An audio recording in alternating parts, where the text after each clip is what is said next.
नमस्कार प्रणाम। मैं अभिषेक भारत स्वागत करता हूं आपके अपने चैनल यूपीएससी तक पर। आशा करता हूं आप सभी स्वस्थ एवं मस्त होंगे।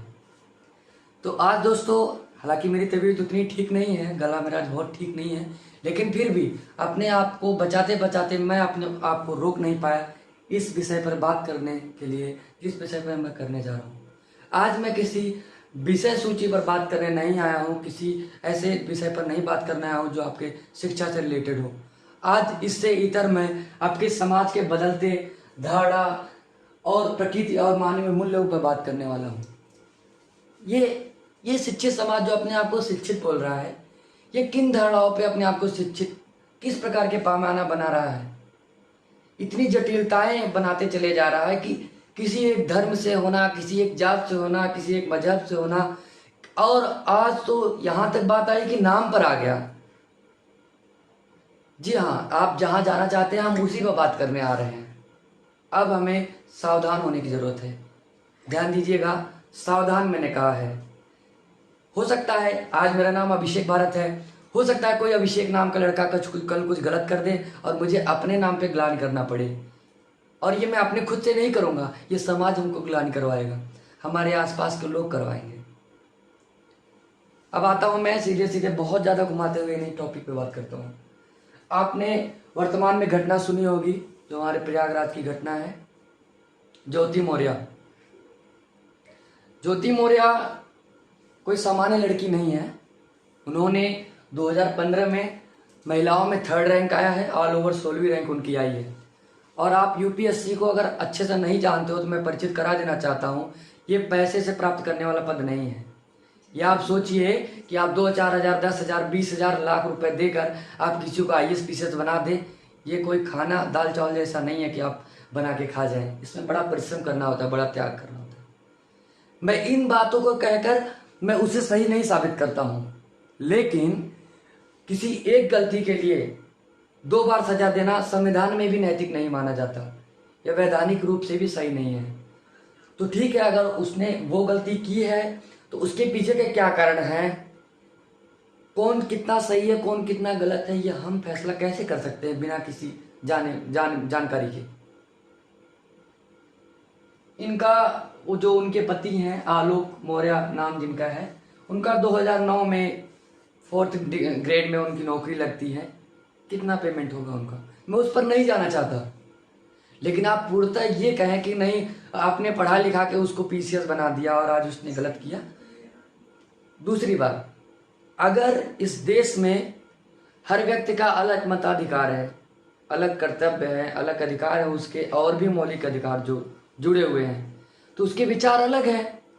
ऐसा थोड़ी है कि आपने पैसे देकर पढ़ा दिया तो आप ही की डिसीजन सारा मानेंगी या कोई और भी मानेगा।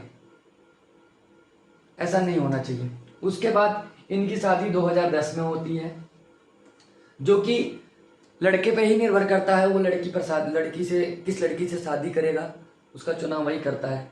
तो आपके चुनाव में कितनी गंभीरता रही, कितने आप पैमानों पर खरे उतरे, ये आपको भी सोचना चाहिए। खैर, उन पर नहीं जाना चाहता मैं, उस पर सीधे आता हूँ अपने नैतिक कर्तव्यों पर, अपनी संस्कृति पर और किसी के चरित्र पर बातें करना।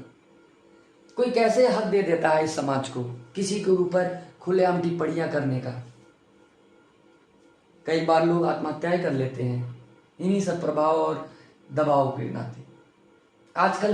आज ज्योति नाम को इस प्रकार बदनाम कर दिया जाता है जैसे कभी शूर्पणखा का नाम बदनाम किया गया था। आज अपनी बेटी का कोई शूर्पणखा नाम नहीं रखना चाहता।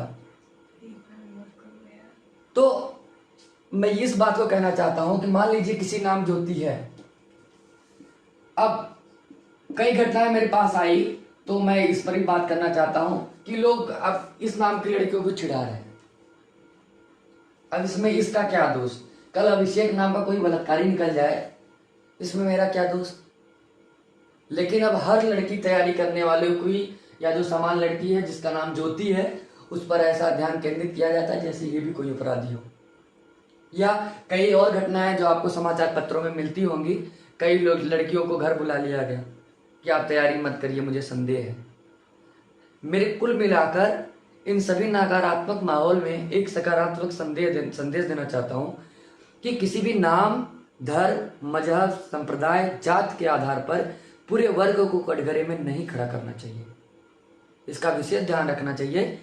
जिस प्रकार संविधान में कहा गया है कि 100 अपराधी बच जाए लेकिन एक निर्दोष को सजा नहीं मिलनी चाहिए, तो हमारी भी समाज में रहते हुए एक नैतिक जिम्मेदारी बनती है, क्योंकि जो अपने आत्मसम्मान का ध्यान रखने वाले हैं वो इसका इंतजार नहीं करते कि आप उन पर दोष लगाएं, आप उनको सजा दें।